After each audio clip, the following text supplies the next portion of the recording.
사이버 보안 업계의 절대 강자라고 불리는 기업이죠. 팔로알토 네트워크스. 근데 이 회사 주가가 지난 1년 동안 15% 이상이나 하락했어요. 시장을 압도하던 성장주가 왜, 어쩌다 이런 상황에 놓이게 된 걸까요?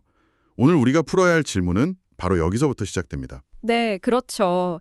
사실 팔로알토 네트워크스라는 회사는 클라우드랑 스마트폰 시대가 열리면서 IT 보안의 판도를 바꾼 거의 상징적인 기업이잖아요. 맞아요. 예전처럼 그냥 회사 내부망만 지키면 끝나는 그런 시대가 아니니까요. 바로 그겁니다. 모든 게 연결된 지금 그 변화의 맨 앞에 서 있던 회사였죠. 근데 뭐랄까, 시장의 시선이 예전 같지가 않아졌어요. 네, 말씀하신 대로 이제 사이버 보안 산업은 그야말로 정글이 됐죠. 그래서 오늘은 이 팔로알토 네트워크스가 마주한 현실을 한번 제대로 파헤쳐 보려고 합니다. 성장세가 꺾이고 있다는 우려가 과연 타당한지, 또 천문학적인 돈을 쏟아부은 인수합병은 도대체 뭘 의미하는지, 그리고 이 모든 걸 고려했을 때 지금 기업 가치, 즉 밸류에이션이 합리적인 건지 따져보면서 향후 1년을 전망해 보겠습니다. 아, 좋습니다. 성장, 인수, 그리고 가치, 이 세 가지 키워드가 어떻게 서로 얽혀 있는지 보는 게 오늘 이야기의 핵심이 되겠네요. 네, 그럼 첫 번째 키워드, 성장부터 바로 시작해보죠. 일단 표면적인 숫자만 보면요, 사실 꽤 괜찮아 보이거든요. 2026 회계연도 1분기 매출이 16%, 2025년 전체로도 15% 성장했고요. 네, 그렇죠. 사이버 보안 산업 전체의 연평균 성장률 전망치가 한 12% 정도 되니까 여전히 업계 평균보다는 잘하고 있는 거 아닌가요? 바로 그 지점이 이 문제를 보는 핵심인 것 같아요. 투자자들이 주목하는 건 성장률의 절대적인 숫자가 아니거든요. 아, 숫자가 아니라 그 안에 담긴 의미요. 맞습니다. 그 방향성, 다시 말해 기울기를 보고 있는 겁니다. 방금 말씀하신 15% 성장, 분명 좋은 숫자죠? 하지만 불과 2023년에 이 회사의 성장률이 25%였다는 걸 같이 보아야 합니다. 와, 25%요? 네, 25%에서 15%로 성장률 자체가 10%포인트나 뚝 떨어진 거죠. 와. 그러니까 시속 120km로 막 달리던 스포츠카가 갑자기 시속 90km로 속도를 줄인 거랑 비슷하네요.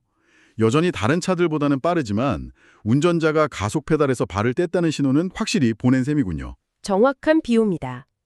그리고 월스트리트 분석가들은 이 감속이 일시적인 게 아닐 거라고 봐요.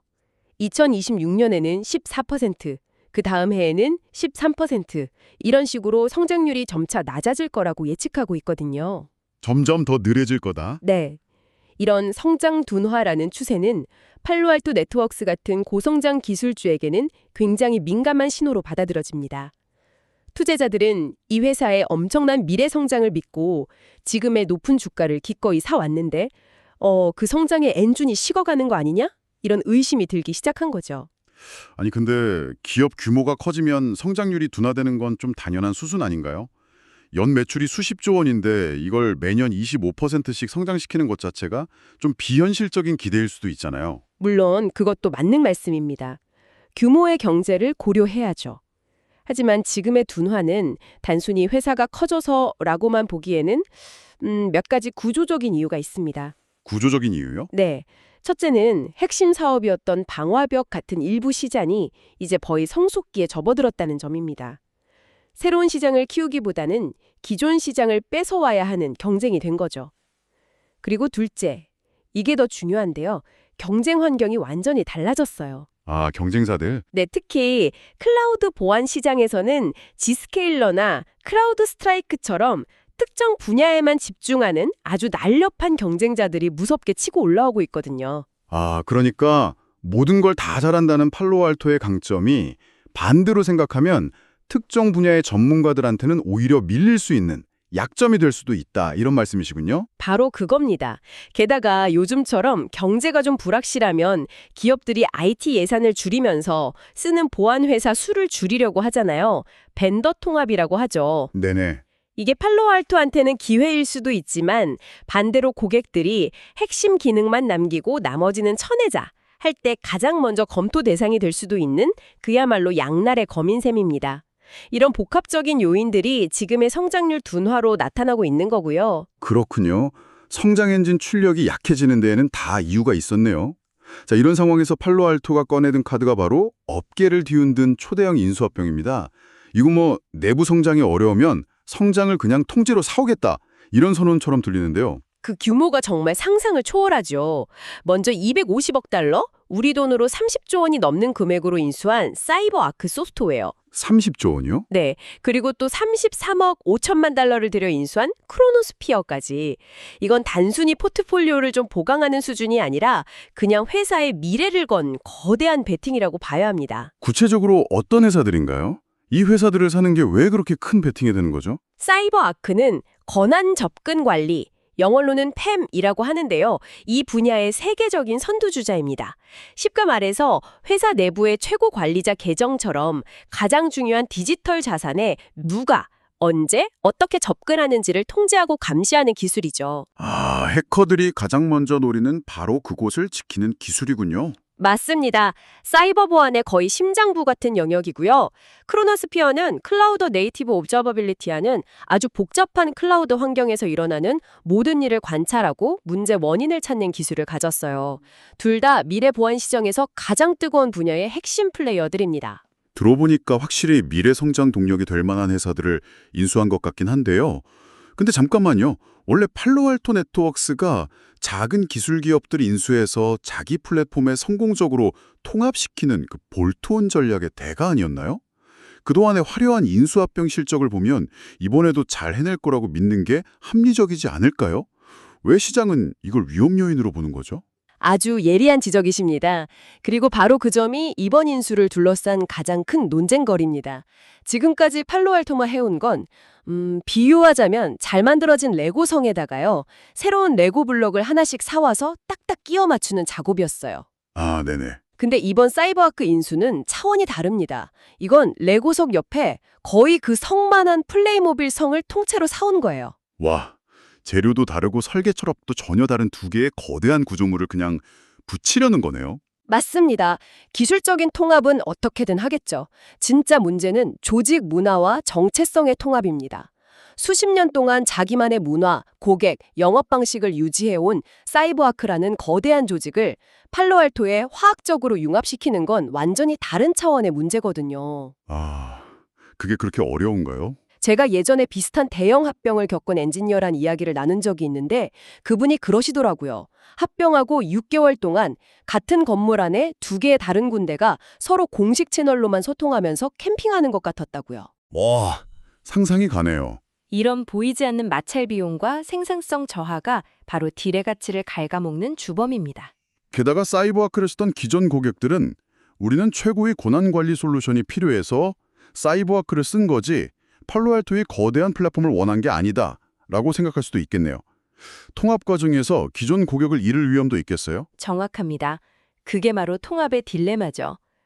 그래서 시장은 이 거대한 인수를 보면서 성공하면 대박이라는 기대감과 함께 과연 이 어려운 과제를 해결할 수 있을까 하는 거대한 물음표를 동시에 던지고 있는 겁니다. 알겠습니다. 둔화되는 성적을 만회하기 위한 승부수인데 그 승부수 자체가 또 다른 거대한 불확실성을 떠안은 상황이군요. 자, 그럼 이 모든 상황을 염두에 두고 가장 현실적인 문제, 바로 가격표를 살펴보겠습니다.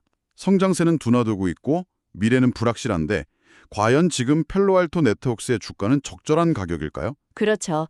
결국 모든 논의는 그 질문으로 돌아오게 되죠. 핵심 지표들을 보면 시장의 기대치가 얼마나 높은지 바로 알 수 있습니다. 주가 수익 비율, P라고 하죠. 이게 101배에 달합니다. 101배요? S&P 500기업대 평균이 한 29배 정도니까. 네, 비교가 안 될 정도로 압도적으로 높은 수준이죠. 미래 예상 실적을 기준으로 한 선행 P도 41배로 여전히 시장 평균을 크게 웃돌고요. 주가 매출 비율 PS는 약 12배 수준이라고 하던데 이건 경쟁사들과 비교하면 어떤가요? 기술 성장주들 사이에서 아주 이례적인 수치는 아니지만 예를 들어 같은 플랫폼 경쟁자인 포티넷이나 다른 고성장 전문 기업들과 비교하면 확실히 비싼 편에 속합니다. 이 숫자들은 결국 투자자들이 팔로알토의 미래에 얼마나 장밋빛 기대를 걸고 있는지를 보여주는 증거인 셈이죠. 근데 이런 반론도 가동할 것 같아요. 업계 최고의 기업이니까 프리미엄을 지불하는 건 당연하다. 좋은 물건은 원래 비싼 법 아니냐. 단순히 비싸다고만 하는 건 이 회사가 가진 시장 지배력이나 브랜드 가치 같은 무형의 자산을 너무 무시하는 것 아닐까요? 물론입니다. 팔로알토가 받는 프리미엄에는 분명한 이유가 있죠.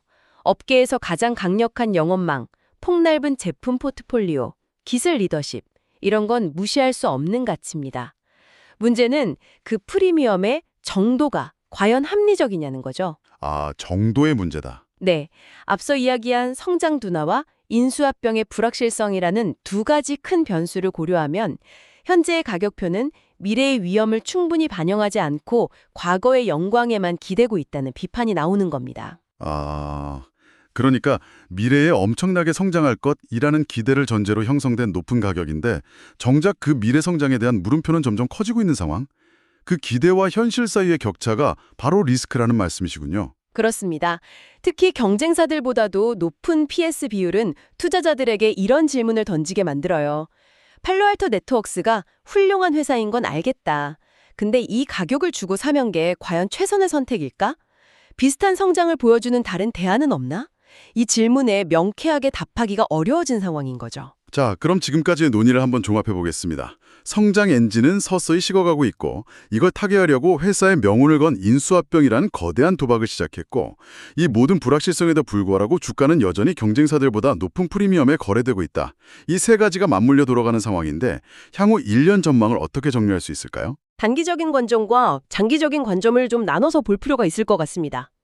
먼저 단기적으로 향후 1년을 내다보면 S&P 500 지수보다 낮은 수익률을 보일 가능성이 높아 보입니다. 아, 시장 평균보다도 낮을 수 있다. 네. 시장은 불확실성을 가장 싫어하는데 지금 팔로알토 네트워크스는 그 불확실성의 한 가운데에 서 있기 때문입니다. 사이버아크 인수가 성공적으로 통합돼서 시너지를 내기 시작했다는 명확한 증거가 나오기 전까지는 투자자들이 적극적으로 나서기 어려울 거예요. 대부분의 분석가들이 그래도 매도 의견까지는 내지 않는다고 들었어요. 회사의 근본 체력에 문제가 있다고 보는 건 아니라는 뜻이겠죠. 맞습니다. 팔로알토가 하루아침에 무너질 거라고 보는 전문가는 거의 없어요. 의견을 종합해보면 회사는 여전히 최고 수준이지만 현재 가격에서는 추가 매수의 매력을 찾기 어렵다. 이런 쪽으로 기울어져 있습니다. 이미 좋은 기대감이 주가에 너무 많이 반영돼 있다는 거죠. 그럼 장기적인 관점은 어떤가요? 이 모든 혼란이 다 정리되고 나면요. 장기적으로는 이야기가 달라집니다. 만약에 이건 아주 큰 만약이지만 팔로알토가 이 거대한 인수합병을 성공적으로 마무리 짓는다면 그들은 그야말로 누구도 넘볼 수 없는 사이버 보안의 제국을 건설하게 될 겁니다. 제국이요? 네, 방화벽부터 클라우드, 엔드포인트, 그리고 아이디 보안까지 모든 걸 아우르는 막강한 플랫폼을 갖추게 되니까요. 사이버 보안 산업 자체가 구조적으로 성장할 수밖에 없다는 점을 생각하면 5년, 10년 뒤에는 지금보다 훨씬 높은 곳에 가 있을 거라는 데에는 큰 이견이 없습니다. 결국 현재의 논점은 회사의 장기적인 생존이나 경쟁력에 대한 의심이 아니군요. 오히려 단기적으로 현재의 높은 가격과 가까운 미래의 불확실성 사이에 균형이 깨져 있다는 점으로 요약할 수 있겠네요. 네, 아주 정확한 정리입니다. 단기적인 가격, 프라이스의 문제와 장기적인 가치, 밸류의 문제를 분리해서 생각하는 지혜가 필요한 시점인 거죠. 오늘 우리는 팔로알토 네트워크스라는 거인의 어깨 위에 놓인 세 가지 무거운 짐을 자세히 들여다봤습니다. 요약하자면 첫째, 폭발적인 성장세가 꺾이고 있다는 성장률 둔화의 추세. 둘째, 성장을 돈으로 사오려는 거대한 인수가 성공할지에 대한 통합의 불확실성. 그리고 셋째, 이 모든 위험에도 불구하고 여전히 높은 밸류에이션 부담. 이 세 가지 요인이 복합적으로 작용하면서 현재의 주가를 짓누르고 있는 것으로 보입니다. 여기서 이제 여러분께서도 한번 스스로에게 질문을 던져보시면 재밌을 것 같아요. 한 산업의 압도적인 리더가 자신의 미래를 걸고 거대한 변신을 시도할 때 당신은 그 기업이 과거에 쌓아온 성공의 관성에 베팅하시겠습니까? 아니면 역사적으로 이런 초대형 통합이 얼마나 어려운지를 보여주는 실패의 확률에 더 무게를 두시겠습니까? 훌륭한 기업이 언제나 훌륭한 투자 대상이 되는 것은 아닐 수 있다는 점을 고려할 때 당신만의 판단 기준은 무엇인지 고민해보는 과정 자체가 의미 있는 시간이 될 겁니다.